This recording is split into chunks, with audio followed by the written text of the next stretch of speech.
Operation ചെയ്യേണ്ടി വരും. പക്ഷേ ഇത് പഴുത്തിരിക്കുന്ന സമയത്ത് മാത്രമേ ചെയ്യാൻ പറ്റത്തുള്ളെന്ന്.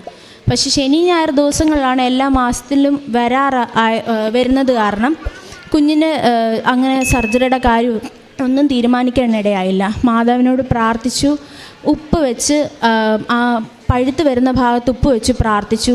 അതിനുശേഷം ഒരു 4-5 മാസത്തിന് ശേഷം പിന്നെ ഇതുവരെ കണ്ടിട്ടില്ല. ഇപ്പം കുഞ്ഞിന് 1.5 വയസ്സാവുന്നു. പക്ഷേ ഇതുവരെ ആ ഫിസ്റ്റുലയുടെ പ്രശ്നമോ സർജറി ചെയ്യേണ്ടതോ അങ്ങനെ കാര്യങ്ങളൊന്നും ഉണ്ടായിട്ടില്ല. ഞാനൊരു നേഴ്സാണ്. 2018 മുതൽ എനിക്ക് നെർവ് കംപ്രഷൻ്റെ പ്രശ്നങ്ങളുണ്ട്. അങ്ങനെ ഞാൻ മാതാവിനോട് തൈലം നടുവിന് പുരട്ടി പ്രാർത്ഥിച്ചു. അതിനുശേഷം ഈ നിമിഷം വരെ എനിക്ക് പ്രശ്നങ്ങളുണ്ടായിട്ടില്ല. കംപ്രഷൻ്റെ വേദനയോ ഒന്നും ഉണ്ടായിട്ടില്ല. പിന്നെ എനിക്ക് നെർവ് കംപ്രഷൻ എന്ന് പറയുമ്പം വലതേ കാല് ഫുൾ തരിച്ചു പോകുന്നൊരവസ്ഥയായിരുന്നു. എന്തെങ്കിലും കുനിഞ്ഞ് ജോലി ചെയ്യുമോ, പ്രത്യേകിച്ച് ചെയ്തില്ലെങ്കിൽ പോലും കിടന്നു പോയി കഴിഞ്ഞാൽ പിന്നെ എഴുന്നേൽക്കാൻ പറ്റില്ല, നിന്ന് പോയി കഴിഞ്ഞാൽ ഇരിക്കാനും പറ്റില്ല, അങ്ങനെ ഒരവസ്ഥയായിരുന്നു.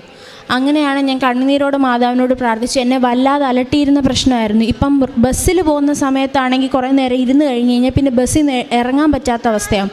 അങ്ങനെ ഏത് സാഹചര്യത്തിലായി വേദനയും പ്രശ്നങ്ങളും വരുന്നതെന്ന് നമുക്ക് പറയാൻ പറ്റത്തില്ല.